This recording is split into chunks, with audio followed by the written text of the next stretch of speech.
Hello, YouTube. My name is Bob Lewis, and I wanted to share with you the full story of the 2000 SP Authentic Tom Brady rookie. A lot of you guys have seen this recently. I got it graded at the National, um, and I did I used to do like a story behind the card episodes when I first got on YouTube. Certain cards that just kind of carried more, you know, high points or just important points in my hobby collecting years. So my dad and I opened a lot of wax back in the day, and 2000 was kind of the year the last year that we really hit it big, and that was Sean Alexander, Jamal Anderson, Brian Urlacher. Like those were the guys that we were looking for. Plexico Burris, I think. Um, and we opened a lot of SP Authentic that year and got a lot of rookies. And, it's a rookie. Forget how many you got per box, but we opened a good bit. So I had a, a stash of them. You put them in a soft plastic and you kind of put them in a box and you forget about them. And, unless they were notable. So I think Chad Pennington was also one I was happy that I got the Chad Pennington rookie. So then we all know Tom Brady's career. He started winning Super Bowls, and really, as we often do, I went back and just kind of was rummaging through cards, and I found this card, and basically in with the commons and common rookie cards that I had no clue. Danny Farmer and people like that. Sylvester Morris, I think, was one. So I pulled it out, and I actually had two of them. So we were pretty pumped, and I don't know if a lot of people know I had two of them, but so this again the full story, and so we just kind of sat on it, watched it grow. I think it went from like a $15-12 common rookie card to like a $60 card and a $150 card. These are Beckett prices. This is live and die by the Beckett back then, and it hit 500, and then it just kept winning Super Bowls. It was like 1,000, 3,000, 5,000. So I think I looked it up actually just the other day in the Beckett, and it says $6,000. So and that's a mint copy, which this is a mint copy according to PSA. Now I mentioned I had two of them, and so I somewhere along the way I kind of lost my way, and I sold one when it was probably booking for about $1,000. I sold one for $325, and of course I regret it. But it's in the past, and I've forgiven myself, so to speak. Thankful to have one. Thankful to have this one, and really held on to it. And then fast forward, it's just kind of one of those things. Even when I was out of the hobby, buying packs and collecting, this card kind of kept me in just because I knew it was something special, and I knew that one day I could cash in on it, and it was just a matter of timing, and I wanted to get it graded. Once I got on YouTube, about a year and a half ago, year and a quarter ago,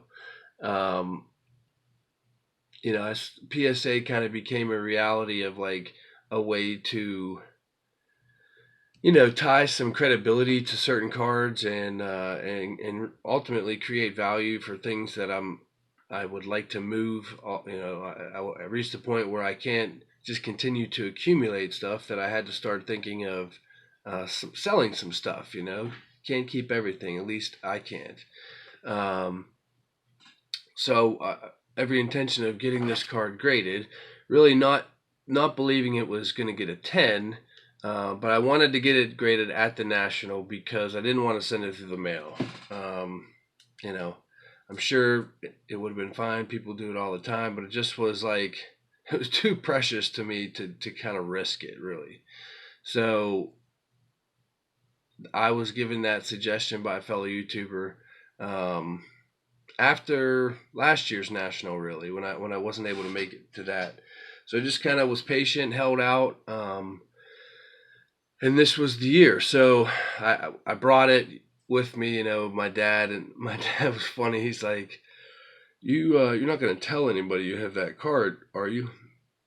I'm like, Dad, I've been talking about getting this card graded on YouTube for about 8 months now, so I think people are well aware that it's going to be in my possession. And it's funny, Andy, she blinded me with refractors. Like, shook my hand when I met him at the National. Shook my hand, and if like first thing he said was, "Gee, you got the Brady on you? Can I see it?" So people knew, and people were excited for me, and I was really, it meant a lot. And people shared and personal, like, one-on-one conversations, just like how much they were rooting for me, because I was telling them, like, the difference between an 8 and a 9 is several $1,000, and you know I was I always like kind of do the find reasons why it isn't a higher grade than you want it to be. So I was really, after looking at it closely again, and I'm like, this is going to be an 8. But who knows? I was hoping for that 9, and I had people rooting for me to get the 9, and I got it graded, and I got the 9, and it was like high fives all around. So that was very cool. I had people texting me that had already left the show. I was like, "What'd you get? What'd you get on a Brady?" Because people again knew and it was going down.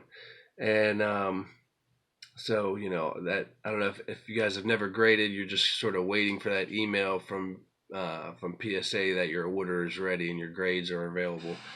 So that was a pretty awesome email to get. So now that I have this card, and I had sold a PSA 10 Roy Halladay Bowman Chrome to a dealer there for a fair price, maybe a little under what I would have liked to have gotten, but um, regardless, this guy had 9 or 10 of these cards, like 7 PSA 10s, 3 or 4 PSA 9s, and he had $7,100 on a PSA 9 sale price. So my wheels start turning. Like, okay, let me not show him the card, and let me just ask him, hey, what are PSA 9 Brady's going for? And he didn't. These guys are dealers. They do this all the time. I'm not the first guy to ask him this question, like thinking on the sly. And so he immediately says, why? Why you got one? And because they're not interested really in talking to you unless you're like there for business in a sense, and I respect that. But so yeah, I pulled it out. I showed it to him. He looked it over, and it actually showed me why it didn't get a 10. And you won't be able to see it on here, but if you look real close in the light, there's like a line that goes, a real faint line that goes across the knee pads. And he says if you ever have one of these and it has that line, you won't get a 10. So that was kind of interesting. I wasn't even looking at that.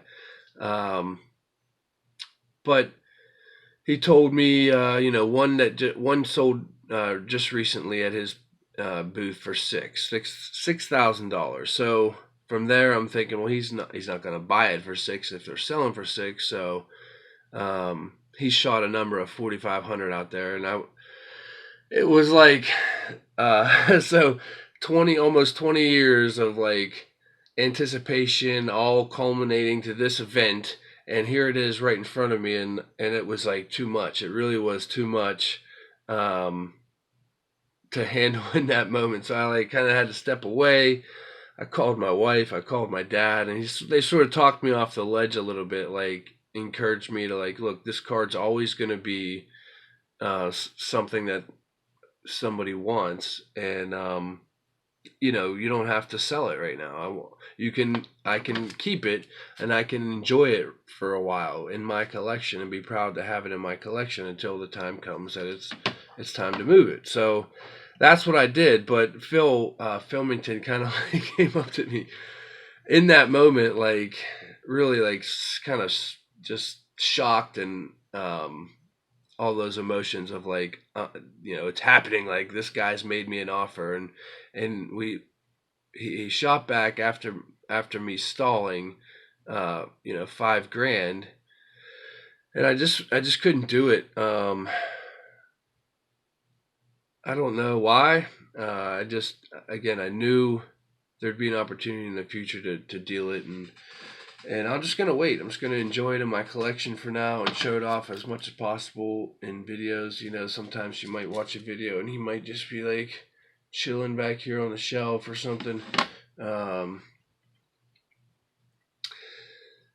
but that really is the full story. So really now, I'm just gonna hang on to it and enjoy it. And thanks for everybody for watching. Thanks everybody for rooting for me. I know Scotty Tradition was really pumped for me, and Elite Co 3 was doing his thing at the first meet, and I showed it to him, and he kind of did a great. He sort of graded it out for me, and he was kind of joking about no charge for the pre-grade, whatever. And so I got the 9. I was just so happy to kind of show everybody at the show, and like I said, it was high fives all around. So it meant a lot to me, and then to hear other people even talk about it in their videos of their recaps meant a lot too. So I'm gonna keep it for now and just enjoy it. Again, thanks everybody for watching. I appreciate it. I'll talk to you next time. I'm out. No, I'm not. I hate that. I don't hate it, but I'm turning the video off. I'm turning it off. Later.